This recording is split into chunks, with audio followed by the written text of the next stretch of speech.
Okay, so I was really torn about whether or not to do this video because I feel like there are so many videos about Ouija boards, but so many of these are about people's experiences, and that's great, but there's, still a lot of question that these videos leave you with as to where did it come from, why was it invented, and all that. So I felt like, whether you believe in it or not, I do, I think it's still pretty interesting to kind of learn the history of stuff. So if you're interested, here we are. So welcome to Mystic Musings.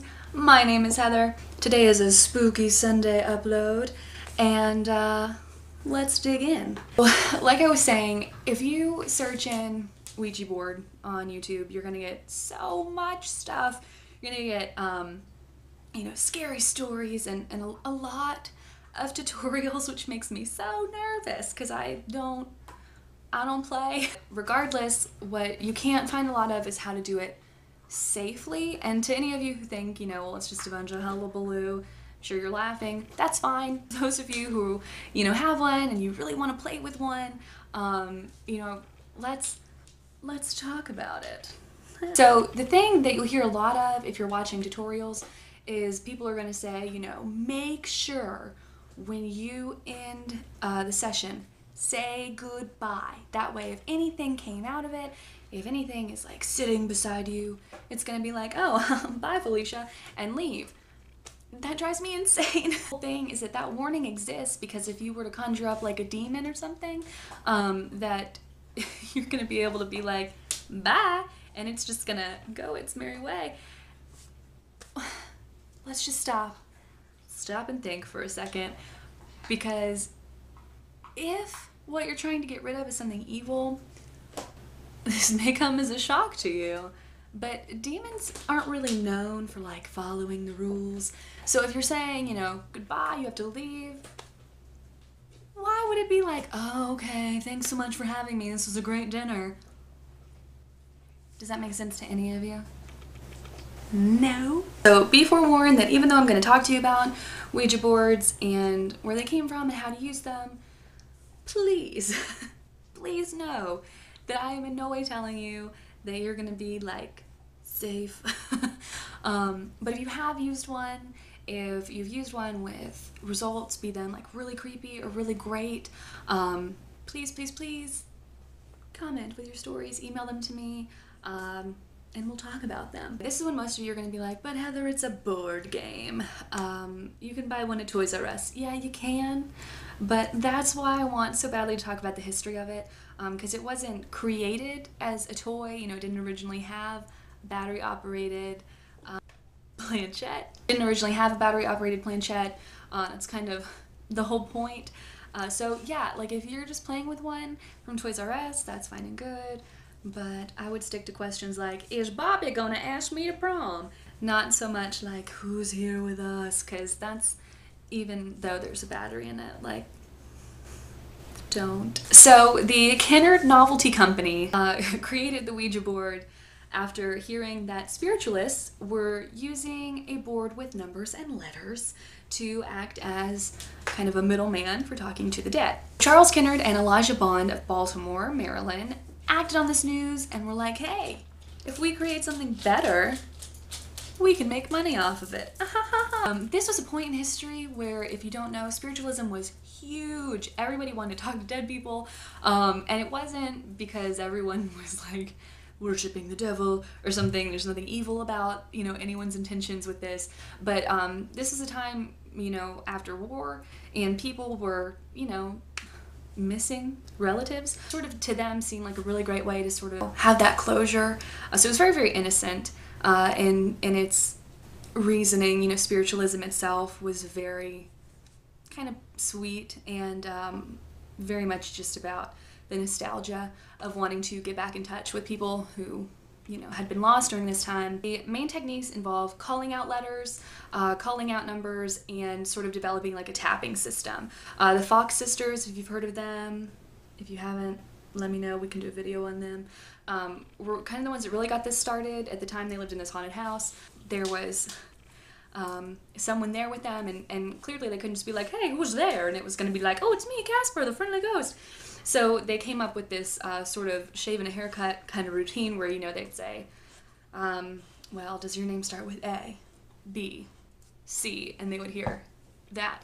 When this idea came to create a board or you know, just anything with numbers and letters on it, people were like, oh wow, what a great time-saving technique that would be. Instead of us having to call out random numbers and letters, we can just have them push our hand to it.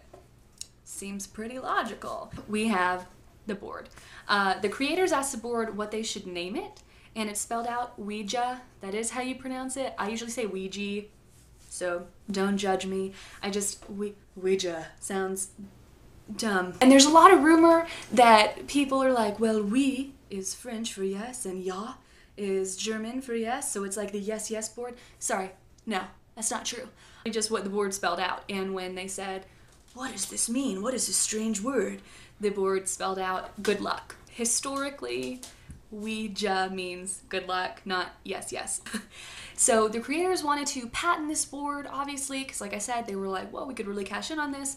And the patent office did something which I think is really, really neat and really goes to show you how everyone was thinking at this time. Because nowadays, if someone was like, hey, I've invented this technique and you can talk to dead people, the patent office would be like, cool, good for you, here you go. But back then, because everyone was really, really open-minded to this, they said, we're not going to give you a patent unless you prove that it works. Spiritualism at this time actually worked really well with the Christian dogma, meaning that one could hold a seance and then go to church the next morning. It was not weird at all to do that. Nobody was, you know, super offended by this. So the makers were like, cool, you want us to prove it works? We'll do that. So they brought it to the patent office, where the chief patent officer demanded that it spell out correctly his name. And the story is that no one knew his name. He didn't introduce himself. He just kind of showed up when they got there and was like, here's what you're gonna do. So we sat down. Supposedly the board accurately spelled out this guy's name. Believe it or not, I think it's great. Needless to say, the guy was kind of spooked. But he gave them the application to proceed. I wish I could have been a fly on the wall, because I wonder if he like had an accident in his pants and then was like, here's this application. Or if he was, you know, really chill and like, yeah, cool, here's your application. I just, you know, things I wonder. This, like I said, is a point in our history when women were dying of childbirth a lot. Disease was still a pretty big deal. And like I said, war. Actually, even Mary Todd Lincoln, yes, President Lincoln's wife, was known to conduct a seance or two in her time in the White House, which I think is super cool. And so especially after their son died, she was very heavy with the seance stuff, which, like I said, makes sense because it was so much about nostalgia, about closure. You know, people weren't openly trying to do creepy things. People just wanted to talk to their relatives. Like I said, when this happened, it was not at all taboo. Clearly now it very much is, especially does not make as much sense as a Christian dogma as it did then. In 1973, The Exorcist came out. The idea that this is a true story in which this kid got, you know, horribly possessed because he and, I think it was his aunt, had played with a Ouija board. This was no longer okay. This was no longer fun. This was no longer, you know, not taboo. Suddenly this was a big thing. This was a scary thing. No one should have was this a tool of the devil. And everyone was freaking out. Religious groups were denouncing it. And in 2001, people in New Mexico were burning it. If you know anything about Ouija boards, that's a big no-no. Because the whole thing is that, let's say that you do bring something forth with this thing, if you burn it, all you've done is burn the board. I mean, you haven't solved any problems, you've just sealed the exit kind of thing. So anyway, bad idea. Not really surprisingly sold like hotcakes, but now it was for a different reason, because as opposed to the nostalgia, the first time, now everyone was like, let's talk to the devil. Everyone was spooky, not spiritual. But creepy stuff was happening long before The Exorcist came out, and it's still happening. In 1893, William Fuld, who had gotten in on the ground floor of the fledgling company as an employee and stockholder, was actually running the Ouija company. He didn't invent the board, but apparently he tried really hard to convince people he did. Some people still think he did. I don't. But in 1927, he died after a freak fall on the roof of his new factory, a factory which the board told him not to build. Fast forward to 2007, Joshua Tucker, 16, viciously murdered his best friend, and accomplice Donald Schalchlins, I'm sorry, I probably really destroyed that name, mother and sister. The sister was only 13 and her throat was slit. Her mother was 41 and was stabbed around 90 times. Josh's mother claims that he was using a Ouija board for 45 minutes before the killings to talk to Satan. In 2012, a 15-year-old boy attempted to murder his friend in the woods after the Ouija board made me do it. Are these people crazy? Did the board really say something? Did the board just act as a trigger and they finally acted out something that they had wanted to do for a long time? I don't know. If you choose to do it, please just know that, yes, you can buy one at Toys R Us, but anytime that you're using something like that, you're taking some chances. I think that there are a lot safer ways to do things, like dowsing, for instance. I feel like that's very good.